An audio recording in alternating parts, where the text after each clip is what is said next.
Today we're going to have a conversation about what it takes for you to run a company that has 50 employees. Now, once you learn these skills for 50 employees, you probably can get to 100 or 200 employees. It's some of the things that I had to learn when I was in my vending company in 1976 when I started, and it took me to about 1982 or 83 to learn what we're going to talk about over the next 5 or 6 minutes. Hi, I'm Josh Patrick, and I'm the founder here at Ask Josh Patrick. And one of the questions I get a lot is, how do I have the skills to make my business grow and become sustainable? Well, at the end of this video, I hope you'll find the answer to that. So here's where you probably are now. You've got a great company right now and you want to grow it, but there's a problem.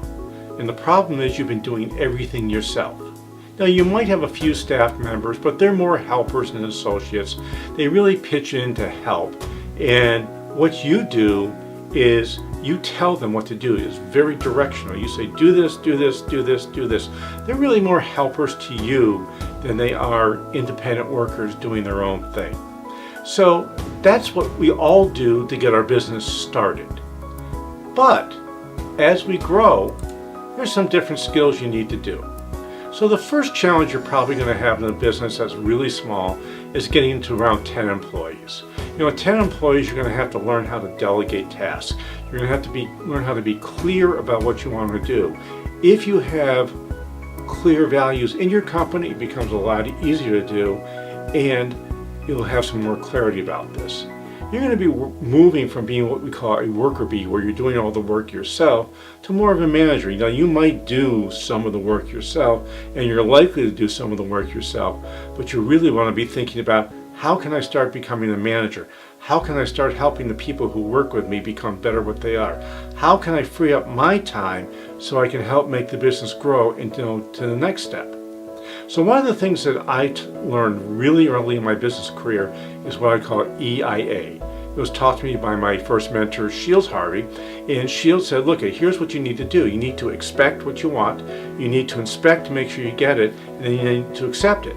He said, now here's a problem with that. The E and the A are really easy. It's that I where you're going to have the challenges.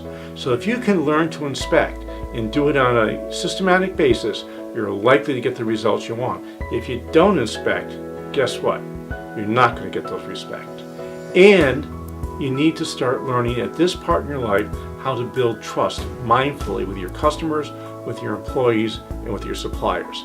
So when you combine trust with EIA, you start moving to the skill set you need to grow your business past 10 employees. The final thing you're going to need to learn at this stage is to start appreciating mistakes. Now, none of us like making mistakes, but the fact is mistakes are how we learn, and you're going to make mistakes, and guess what? Your employees are going to make mistakes. Don't be like me. Don't blame your employees when they make mistakes. Ask them this very simple question. What did you learn? And stay with it until you get a reasonable answer. So now let's move on to what it takes to get to about 25 employees. At 25 employees, you're not going to be the direct supervisor of everybody. You can't manage 25 people effectively. So you're going to start putting people you're going to call likely supervisors in place.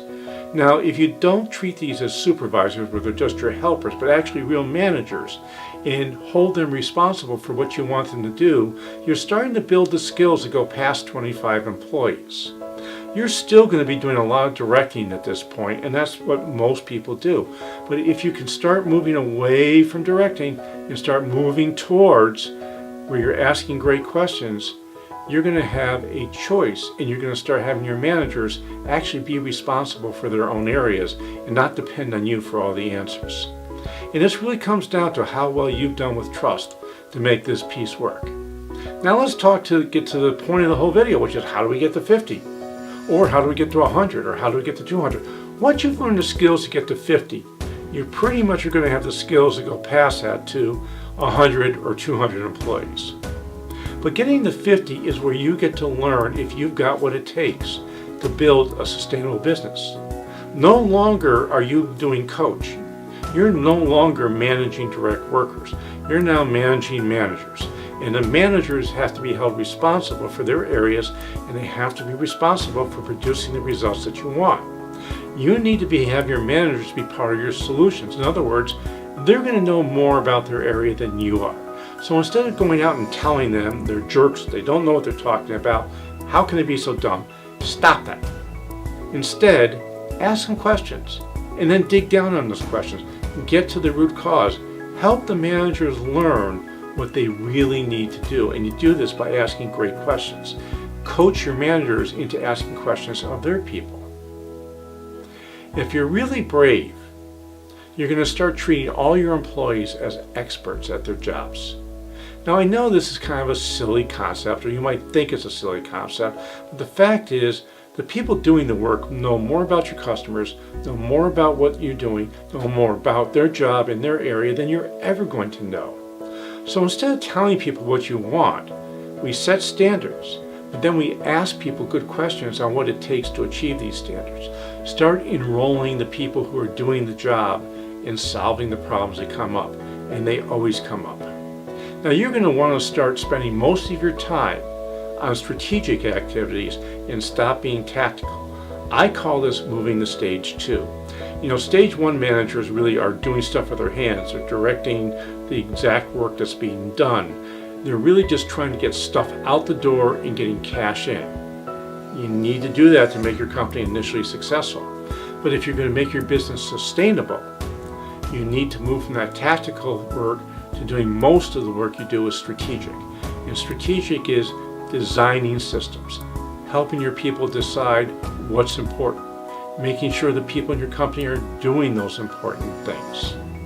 But you really need to stop being tactical, and what that's going to lead to is what I call operational irrelevance, which means you as the owner out of the day-to-day operations of the business, you've got people who are doing that well, and you get to focus on what's going to make the business better and what makes the business great. Now, I can tell you from personal experience that once we got to that stage in our business, it got to be really fun. I only had to do things I was really good at. It was in my core competency.